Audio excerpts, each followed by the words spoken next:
প্রিয় দর্শক, আমরা এখন সাজেকের সেই ঢালে আছি যে ঢালে গাড়িগুলো উঠতে পারতেছে না। সাজেক যাওয়ার লাস্ট সব থেকে বড় উঁচু যে ঢালটা, এই জায়গায় উঠতে গেলে গাড়িগুলোকে মিনিমাম 10 মিনিট করে ইঞ্জিন ব্রেক এবং ইঞ্জিনের রেস্ট দিতে হয়। আর গাড়িগুলো দেখতে পাচ্ছেন একদম মানে খুবই আস্তে আস্তে যাচ্ছে এবং অনেকগুলো গাড়ি এই জায়গা থেকে উঠতে পারে না, ইঞ্জিনের উপর অত্যন্ত পরিমাণ প্রেশার পড়ে। এই আর কি, মানে গাড়িগুলো কোথায় রেস্ট নিচ্ছে আপনাদেরকে দেখাচ্ছি। এই যে গাড়িগুলো, বিশেষ করে যেগুলো জিপ এবং তাদের গাড়ি, এগুলো রেস্ট নিচ্ছে না কারণ এদের ইঞ্জিন অনেক শক্তিশালী। কিন্তু এই সিএনজিগুলো এখানে মিনিমাম 10-15 মিনিট এখানে দাঁড়ায় থাকবে, ইঞ্জিন ঠান্ডা হবে, তারপর আবার নতুন করে ওই খাড়া ঢাল উঠবে। ওই খাড়া ঢাল উঠলে ওখান থেকে একটা পাক দিলেই আর 3 কিলোমিটার গেলেই আমাদের সাজেক। প্রিয় বন্ধুরা, দেখতে পাচ্ছেন কি পরিমাণ ইঞ্জিনের শব্দ, এবং ইঞ্জিনের শব্দ দেখলেই বুঝতে পারতেছেন যে কী পরিমাণ চাপ নিয়ে গাড়িগুলো এই পাহাড়ে উঠতেছে।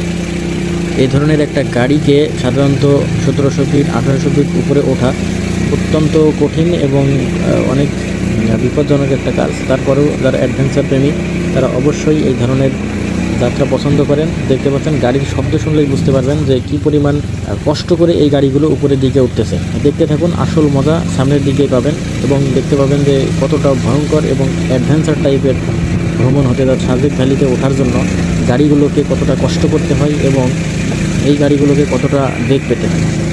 দেখতে থাকুন আর উপভোগ করতে থাকুন সাজেক ভ্যালির রোমাঞ্চকর ভ্রমণ এবং পাহাড়ি রাস্তার সেই ভয়ঙ্কর যাত্রা।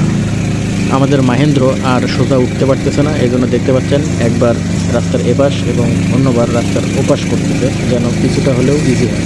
এই জায়গা থেকে পিছনের দিকে তাকালে প্রচণ্ড পরিমাণ ভয় লাগে। মনে হয় যে গাড়িগুলো যদি পিছনের দিকে চলে যায় কোনো কারণে অথবা কোনো কারণে ব্রেক ফেল করে, তাহলে হয়তো আর জীবন নিয়ে ফেরা সম্ভব। কারণ পিছনের দিকে তাকালে মনে হয় কোনো পাহাড়ের উপর দাঁড়িয়ে আমরা নিচের মাটি দেখতেছি। এখানে কি পরিমাণ ঢালু এটা হয়তো ভিডিওতে দেখে খুব একটা বোঝা যাচ্ছে না, কিন্তু এই যে ব্যক্তিগুলো হেঁটে আসতেছে তাদের হাঁটার ধরন এবং তার শারীরিক পজিশন দেখলেই আপনারা বুঝতে পারবেন। বড় বড় জিপ এবং চাঁদের গাড়িগুলোও এখন আর উঠতে পারতেছে না। দেখতে পাচ্ছেন এগুলো এখানে এসে দাঁড়িয়ে গেছে এবং মানে অনেকক্ষণ ধরে দাঁড়িয়ে আছে। মানুষগুলোকে সব নামাই দিছে, এখন সবাই হেঁটে হেঁটে যাচ্ছে এবং গাড়িগুলো রেস্ট নিচ্ছে। নামাই দিছে সবাইকে, যাত্রী নামাই দিয়ে আমরা এখন হাঁটতেছি।